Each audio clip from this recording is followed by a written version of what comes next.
안녕하세요, 여러분. 오늘은 지훈과 소라라는 부부에 대한 이야기를 들려드릴게요. 이 둘은 처음엔 정말 완벽해 보이는 커플이었어요. 지훈은 대기업의 전략기획팀에서 일하는 성실한 직원이에요. 매일 아침 일찍 출근해서 밤늦게까지 프로젝트를 다루고 책임감이 강해서 상사들로부터 신뢰를 받죠. 그는 대학 졸업 후부터 주식과 펀드에 투자해서 꽤 큰 재산을 모았어요. 서울 송파구에 아파트까지 샀다니까요. 그 집은 창문이 커서 햇살이 잘 들어오고 지훈이 좋아하는 미니멀한 인테리어로 꾸며놓았어요. 소라는 지훈보다 1살 아래인 29살이에요. 스타트업 마케팅 부서에서 일하면서 활기차고 에너지가 넘쳐요. 지훈은 차분하고 신중한 성격인데 소라는 직설적이고 감성적이죠. 그런데 이 둘이 서로를 보완한다고 믿었어요.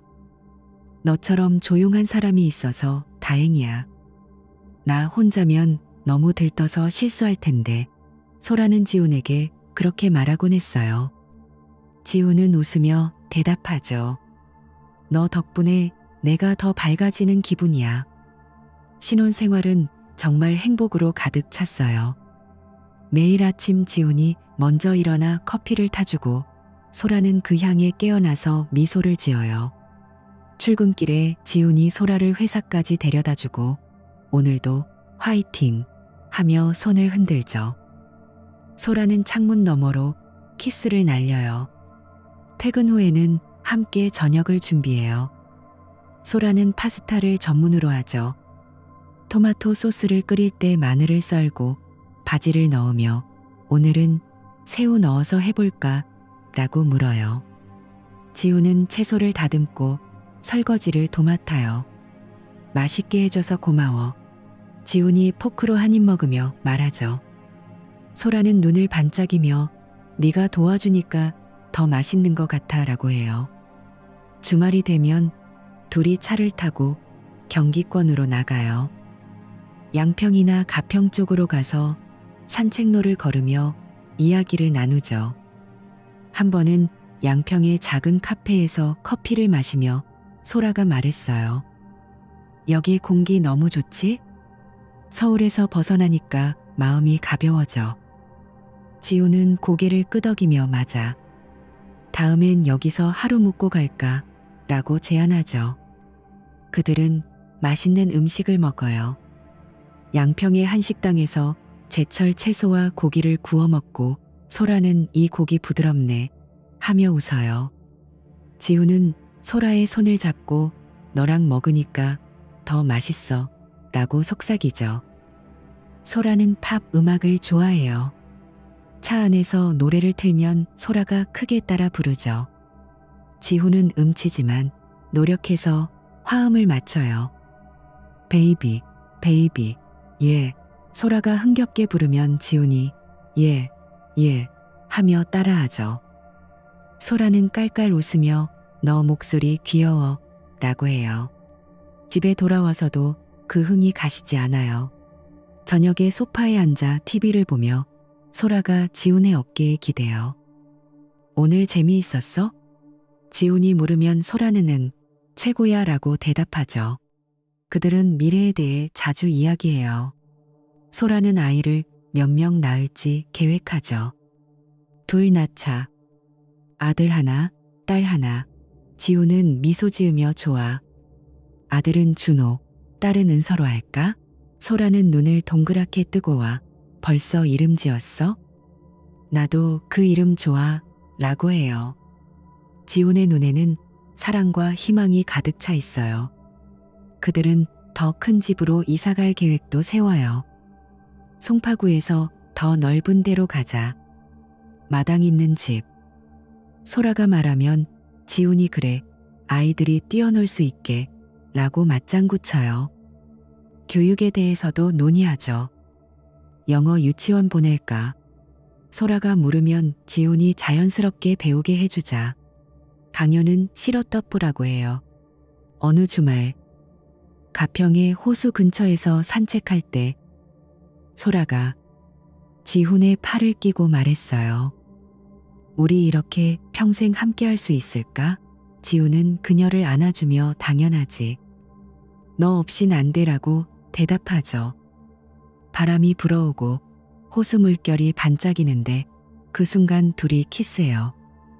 소라는 지훈의 가슴에 머리를 기대며 속삭이죠. 사랑해.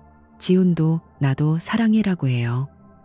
그들의 일상은 이렇게 작은 행복들로 채워져 있어요. 평일 저녁에도 로맨틱해요.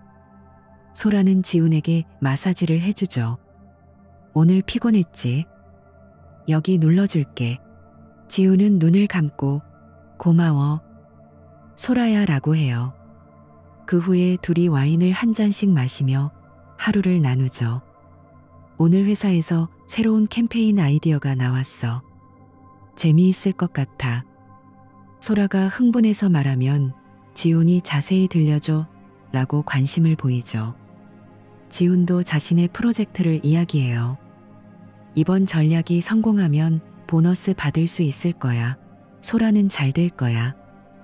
네가 하는 일은 항상 그래라고 격려하죠.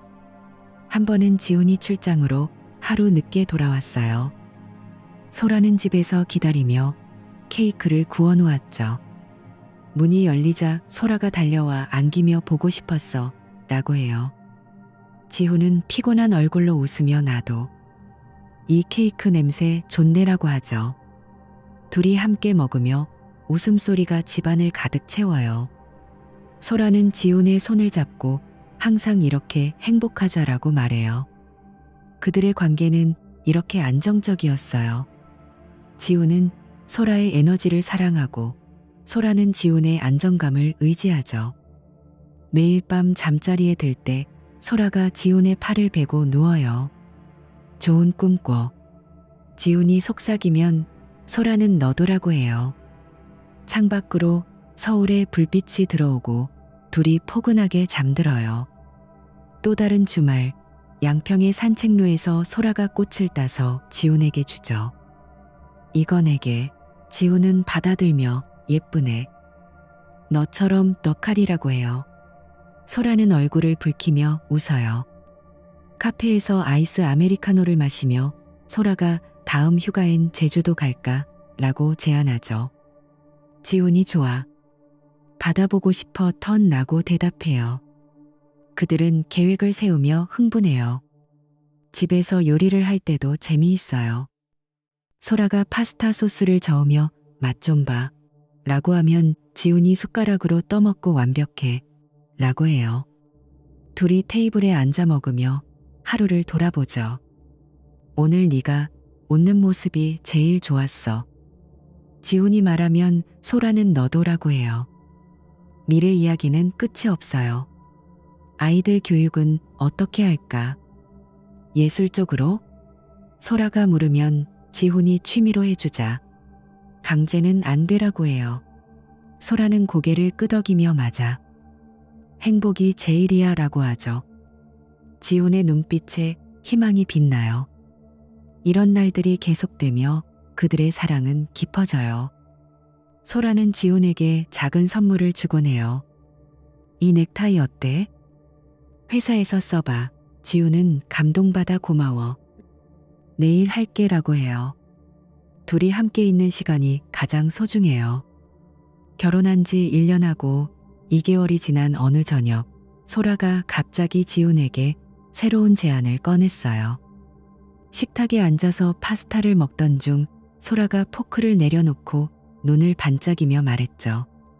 지훈아, 나 독서 모임에 가입해볼까 해. 요즘 좀 문화적인 활동이 부족한 것 같아서 사람들하고 어울리고 싶어. 지훈은 잠시 젓가락을 멈추고 소라를 바라봤어요. 그녀의 얼굴엔 설렘이 가득했죠. 좋은 생각이야. 책 읽고 사람들하고 이야기하면 재미있을 거야. 지훈은 미소를 지으며 고개를 끄덕였어요. 그는 소라가 새로운 취미를 갖는 게 건강한 일이라고 믿었죠. 어떤 책 읽을 건지 말해줘. 나도 같이 읽어볼까? 지훈이 장난스럽게 물었지만 소라는 웃으며 아니, 너 바빠서 정신없잖아. 나 혼자 다녀올게 라고 대답했어요. 그렇게 소라의 독서 모임이 시작됐어요. 첫 모임이 있던 날, 소라는 평소보다 더 신경 써서 옷을 골랐어요. 검은 원피스에 은은한 화장을 하고 향수까지 뿌렸죠. 지우는 거실에서 커피를 마시며 독서 모임에 이렇게 차려입어야 해 라고 농담했어요. 소라는 거울 앞에서 머리를 매만지며 첫인상이 중요하잖아. 깔끔하게 보이고 싶었던 라고 대답했죠. 지우는 별 생각 없이 그래 예쁘게 다녀와 댕고라고 말하며 그녀를 배웅했어요. 문이 닫히는 소리를 들으며 지우는 TV를 켜고 소파에 앉았죠. 혼자 있는 집이 조금 허전했지만 소라가 즐거워 보였으니 그걸로 됐다고 생각했어요. 하지만 첫 모임 이후 소라의 모습이 조금씩 달라지기 시작했어요. 모임은 매주 목요일 저녁에 있었는데 소라는 늘 11시가 넘어서야 집에 들어왔어요.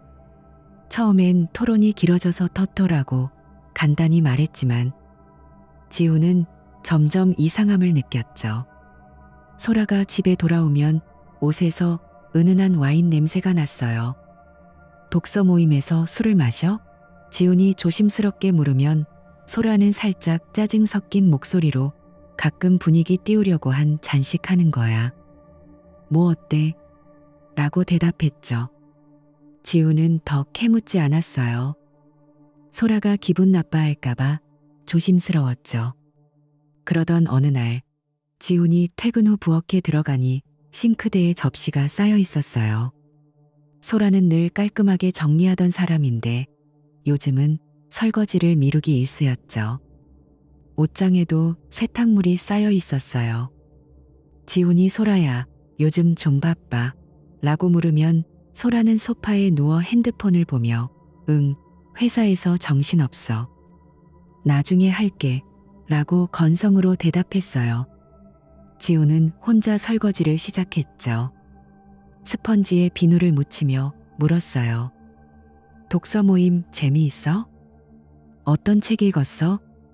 소라는 잠시 핸드폰에서 눈을 떼고 이번엔 소설이었는데 좀 앤지 스트롬은 좀 망설였어요. 재미있었어. 근데 자세한 건 기억 안 나라고 얼버무렸죠. 지훈은 고개를 끄덕이며 그렇구나 라고 했지만 속으로는 의문이 생겼어요. 소설이라는데 줄거리를 전혀 말하지 못하다니 이상했죠. 소라의 태도는 점점 더 미묘해졌어요. 예전엔 퇴근 후 지훈과 함께 저녁을 준비하며 수다를 떨었는데 이제는 집에 와도 피곤하다며 방에 들어가 문을 닫았어요.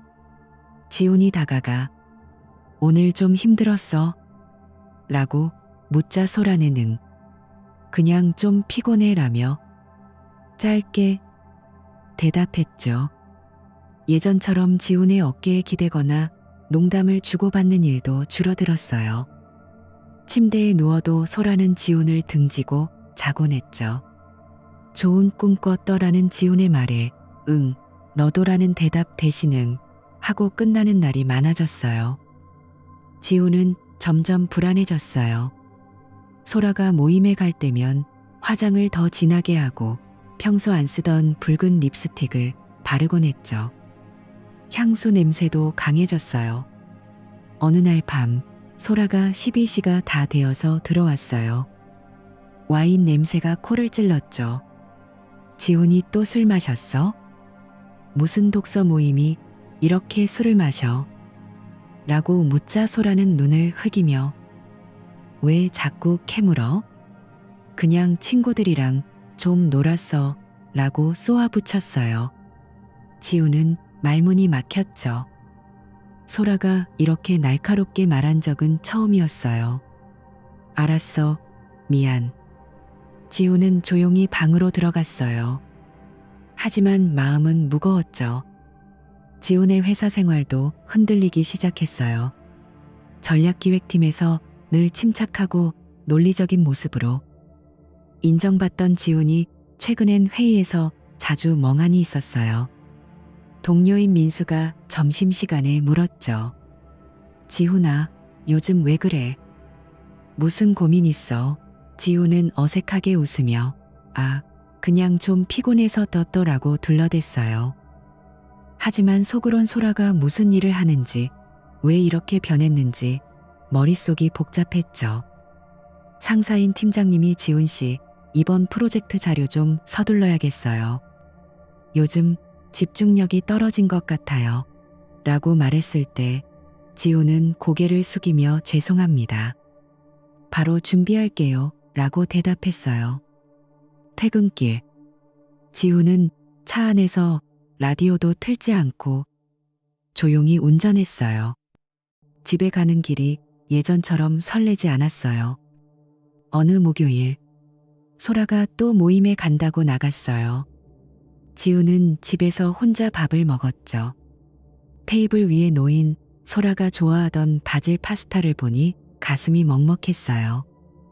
소라가 돌아왔을 때 지훈은 참았던 말을 꺼냈어요. 소라야, 우리 좀 얘기하자. 요즘 네가 달라진 것 같아. 무슨 일 있는 거지? 소라는 한숨을 쉬며 별일 없어. 그냥 내가 좀 바빠서 그래라고 했어요. 지훈이 독서 모임에서 뭐해? 책 얘기는 왜 안 해? 라고 다그치자 소라가 벌떡 일어나 왜 맨날 의심해? 나도 내 시간 필요해라고 소리쳤죠. 지훈은 아무 말도 하지 못했어요. 소라가 방으로 들어가 문을 쾅 닫는 소리가 집안을 울렸죠. 그날 밤 지훈은 거실 소파에 누워 천장을 바라봤어요. 예전엔 소라와 함께 이 소파에서 웃으며 미래를 꿈꿨죠.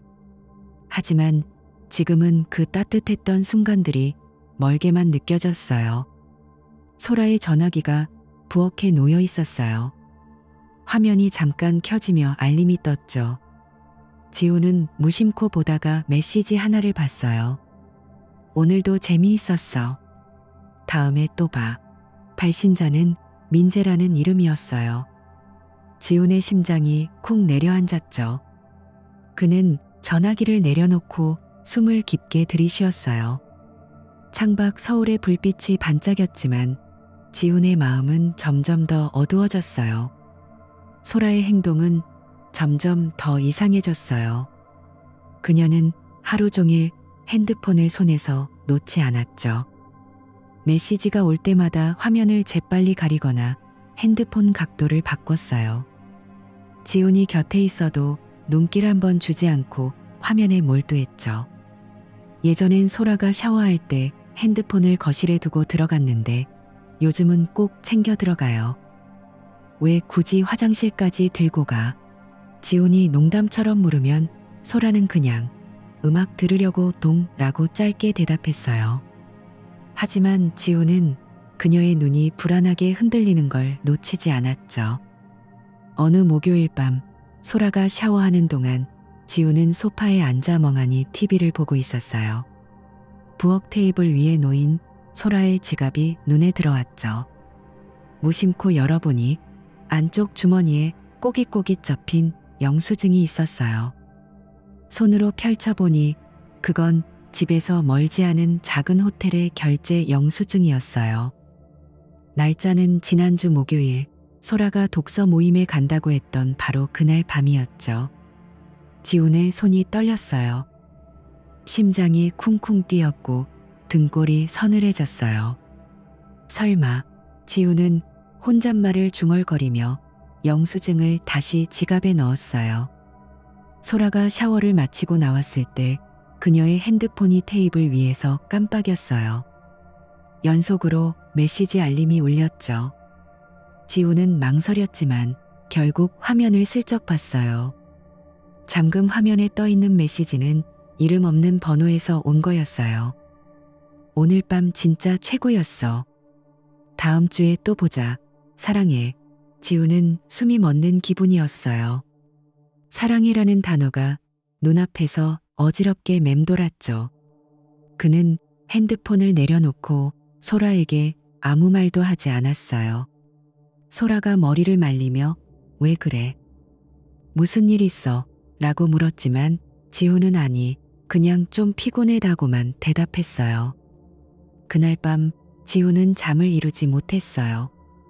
침대에서 소라가 조용히 숨 쉬는 소리를 들으며 가슴이 답답했죠. 더 이상 의심 속에서 살 수 없다고 결심한 지훈은 인터넷을 뒤져 김탐정이라는 유명한 사설 탐정을 찾았어요. 그는 송파구의 작은 사무실에서 김탐정을 만났죠. 지훈은 떨리는 목소리로 소라의 최근 행동, 독서 모임, 영수증, 그리고 그 메시지에 대해 이야기했어요. 제발 사실을 알아내고 싶어요.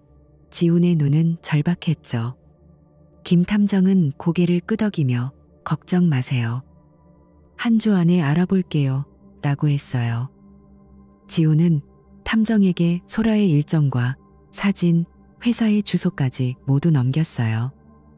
그 일주일은 지훈에게 지옥 같았어요. 회사에서 자료를 준비하면서도 머릿속은 소라로 가득했죠. 동료들이 지훈아, 오늘 좀 정신없어 보인다 라고 물으면 그는 억지로 웃으며 아, 프로젝트 때문에 그래 라고 둘러댔어요. 퇴근 후 집에 돌아오면 소라가 여전히 핸드폰만 보고 있었죠. 오늘 회사 어땠어? 지훈이 물으면 소라는 그냥 똑같아라며 대화 끝을 냈어요. 지훈은 점점 더 외로워졌어요. 예전엔 소라와 함께했던 집이 따뜻했는데 이제는 차갑게만 느껴졌죠. 일주일 뒤 김 탐정에게서 전화가 왔어요. 지훈 씨, 만날 준비되셨죠? 그의 목소리는 묵직했어요. 지훈은 심장이 쿵 내려앉는 기분으로 약속 장소인 강남의 조용한 카페로 갔어요. 김 탐정은 검은 봉투를 내밀었죠. 여기 자료예요. 마음 단단히 잡으세요. 지훈은 손을 떨며 봉투를 열었어요. 첫 번째 사진이 눈에 들어왔죠. 소라가 낯선 남자와 함께 집 근처의 모텔로 들어가는 모습이었어요. 두 번째 사진은 그들이 모텔을 나오는 장면이었죠. 소라가 웃으며 그 남자의 팔을 잡고 있었어요. 세 번째 사진은 더 충격적이었죠. 소라와 그 남자가 지훈이 선물한 차 안에서 키스하는 모습이었어요. 지훈의 손이 덜덜 떨렸어요. 숨이 잘 안 쉬어졌죠. 김 탐정은 조용히 설명했어요. 그 남자는 이준호, 32살, 소라 씨 회사의 다른 부서 동료예요. 미혼이고요. 독서 모임은 그냥 구실이었어요. 2달 전부터 만남을 시작한 걸로 확인됐습니다. 지훈은 고개를 들지 못했어요. 사진을 한 장 한 장 넘기며 눈물이 고였죠. 소라가 다른 남자와 카페에서 손을 잡고 웃으며 이야기를 나누는 모습이 선명했어요. 지훈은 속삭이듯 물었어요. 확실한 거죠? 김 탐정이 고개를 끄덕였죠. 증거는 충분해요. 미안합니다. 지훈은 카페를 나와 차에 앉았어요. 핸들 위에 이마를 기대고 한참을 움직이지 않았죠. 서울의 네온 사인이 반짝였지만 그의 세상은 무너져 내리고 있었어요. 소라와 함께했던 순간들이 머릿속을 스쳐갔어요. 양평에서 손잡고 걷던 날, 소라가 케이크를 구워주던 밤, 둘이 이름을 지으며 꿈꾸던 아이들. 그 모든 게 거짓은 아니었을 텐데 왜 이렇게 됐을까? 지훈은 눈을 감고 깊게 숨을 들이쉬었어요. 집으로 돌아가는 길, 그는 소라와 마주할 용기를 내야 했어요. 하지만 그 순간 가슴 속엔 분노와 슬픔이 뒤엉켜 있었죠. 지훈은 가슴이 찢어지는 것 같았어요. 소라가 그가 전심으로 사랑했던 여자가 이렇게 자신을 배신했다는 사실이 믿기지 않았죠.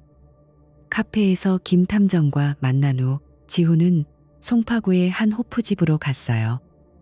소주 2병을 비우고 비틀거리며 집으로 돌아왔죠. 현관문을 열자 소라가 거실에서 TV를 보고 있었어요. 그녀는 평소처럼 밝게 웃으며 늦었네 회사에서 무슨 일 있었어? 라고 물었어요. 지호는 소라의 얼굴을 보자 속에서 무언가 무너지는 느낌이었죠.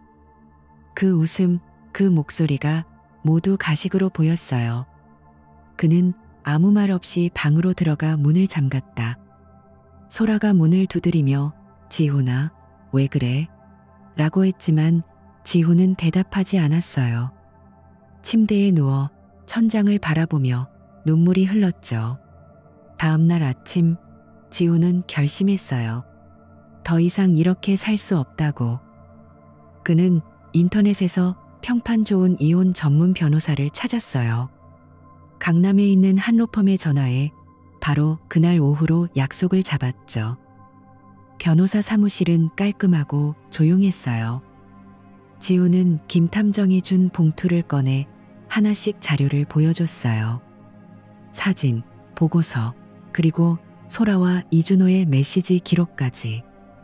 변호사는 안경을 고쳤으며 자료를 꼼꼼히 살폈어요. 증거가 아주 명확하네요, 지훈 씨.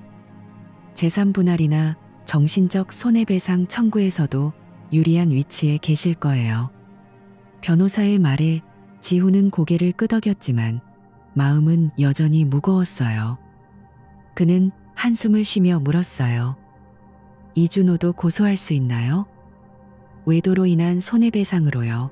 변호사는 고개를 끄덕였죠. 가능합니다.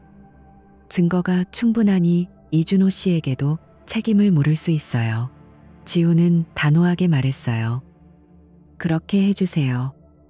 그날 저녁 지훈은 집 근처 공원 벤치에 앉아 소주 한 병을 샀어요.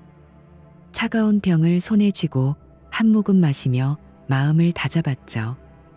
바람이 차갑게 불었지만 그의 가슴은 더 차가웠어요. 집으로 돌아가기 전 그는 깊게 숨을 들이쉬었어요. 현관문을 열자 소라가 부엌에서 저녁을 준비하고 있었어요. 오늘 된장찌개 했어. 네가 좋아하는 거야. 소라는 웃으며 접시를 놓았죠.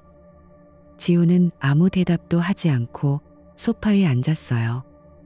테이블 위에 김 탐정이 준 봉투를 내려놓았죠. 소라야, 여기 좀 와.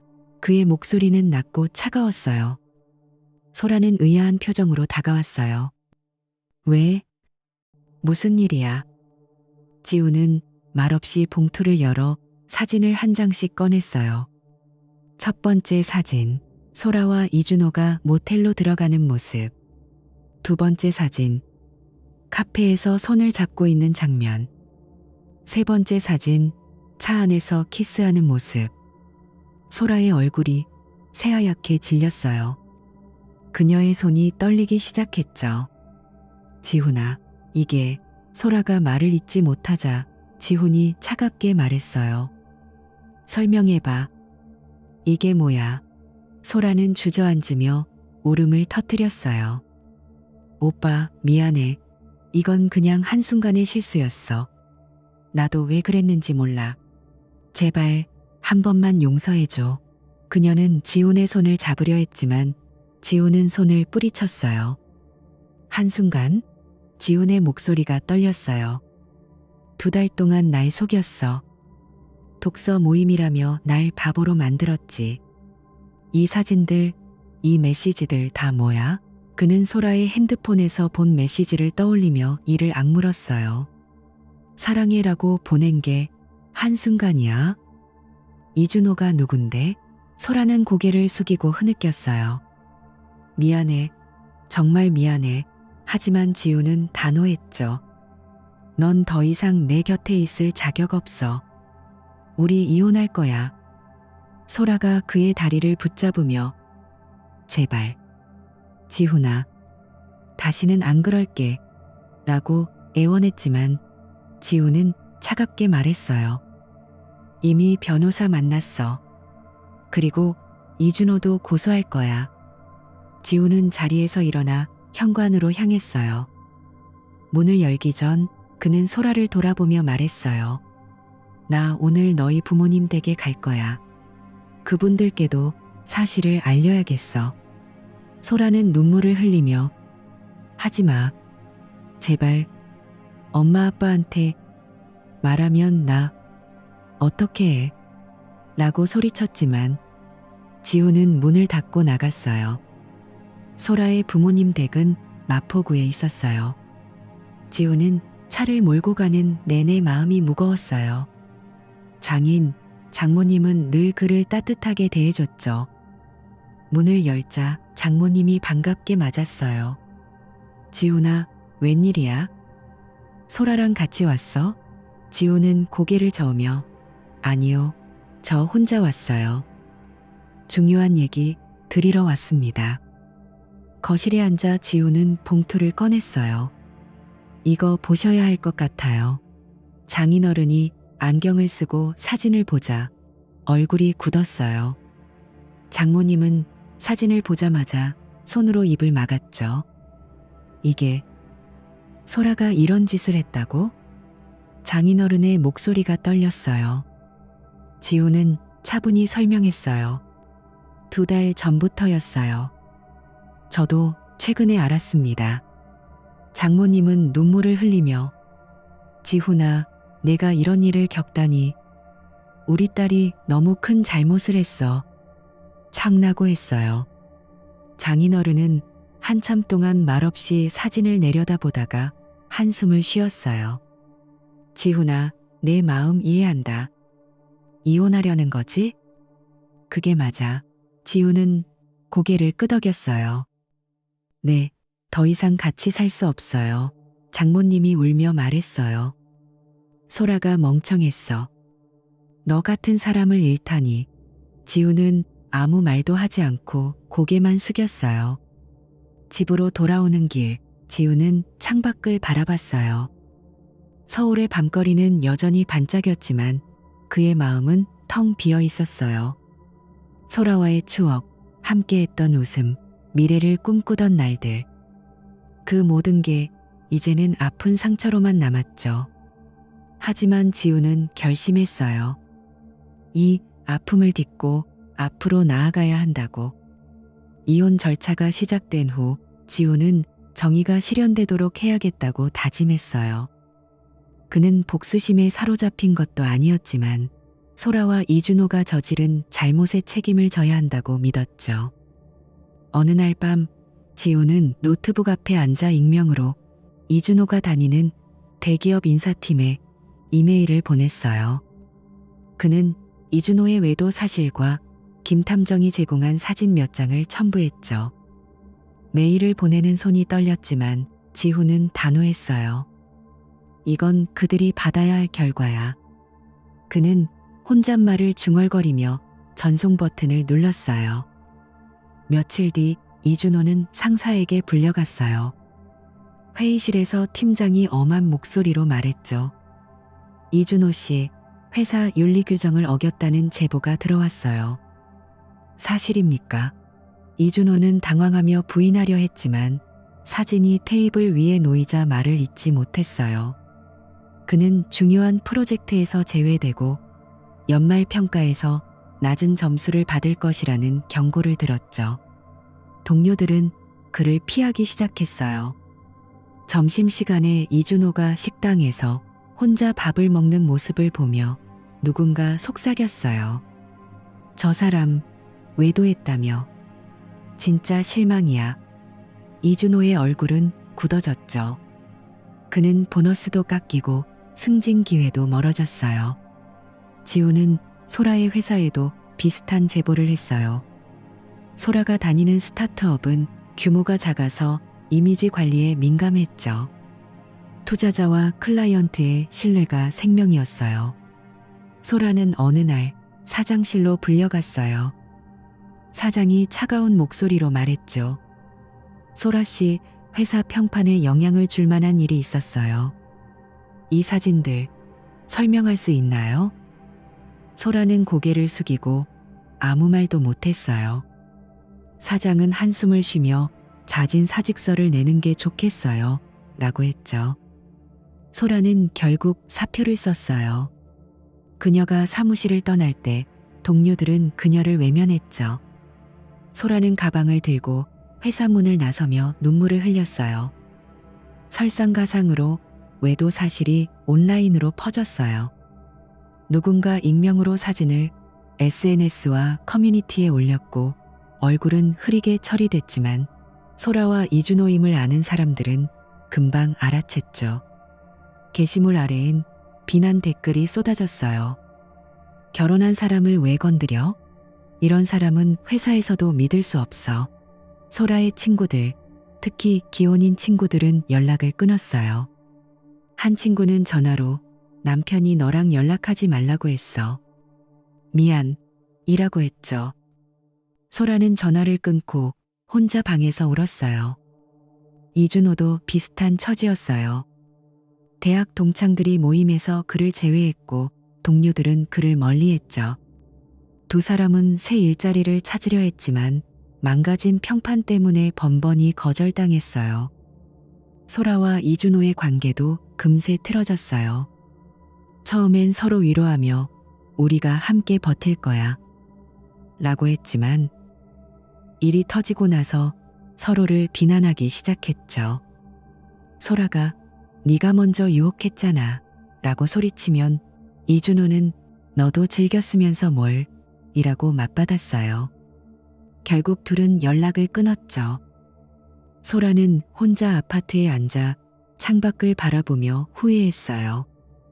이준호는 술집에서 혼자 술을 마시며 한숨을 쉬었죠.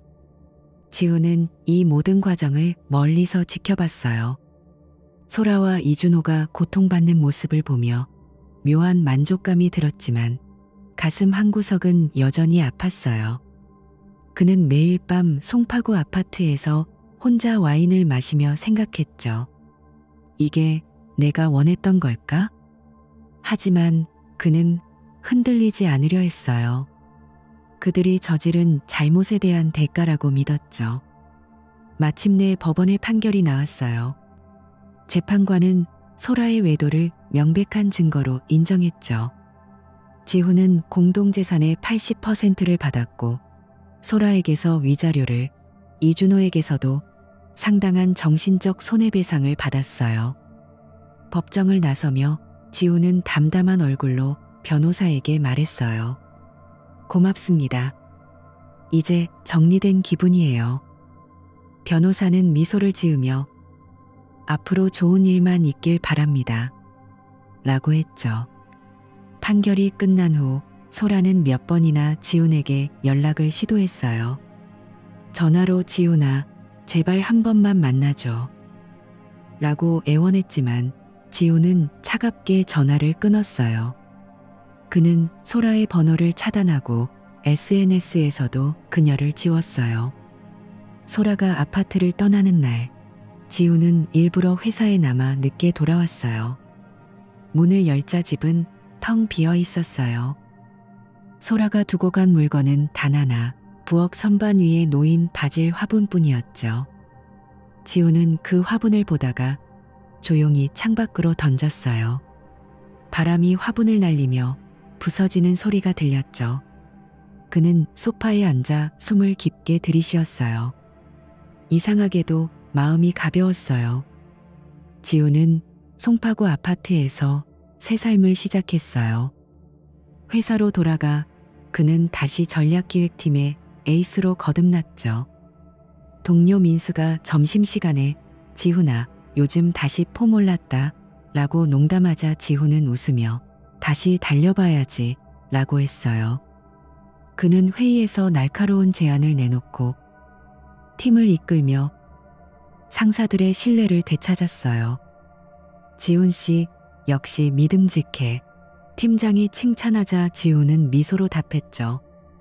주말이면 지훈은 다시 차를 몰고 경기권으로 나갔어요. 양평의 그 카페, 가평의 호수 근처를 혼자 걸었죠. 소라와 함께였던 곳들이었지만 이제는 혼자여도 괜찮았어요. 바람이 불며 나무가 흔들리는 소리를 들으며 그는 속삭였어요. 이제 나만의 시간이야. 카페에서 커피를 마시며 책을 읽거나 산책로에서 이어폰으로 음악을 들었죠. 소라가 좋아하던 팝송 대신 그는 잔잔한 재즈를 골랐어요. 그 음악이 마음을 차분히 채워줬죠. 지우는 소라와의 결혼 생활 동안 미뤄뒀던 취미도 다시 꺼냈어요. 그는 사진 찍기를 좋아했었죠. 주말마다 카메라를 들고 서울 근교를 돌아다녔어요.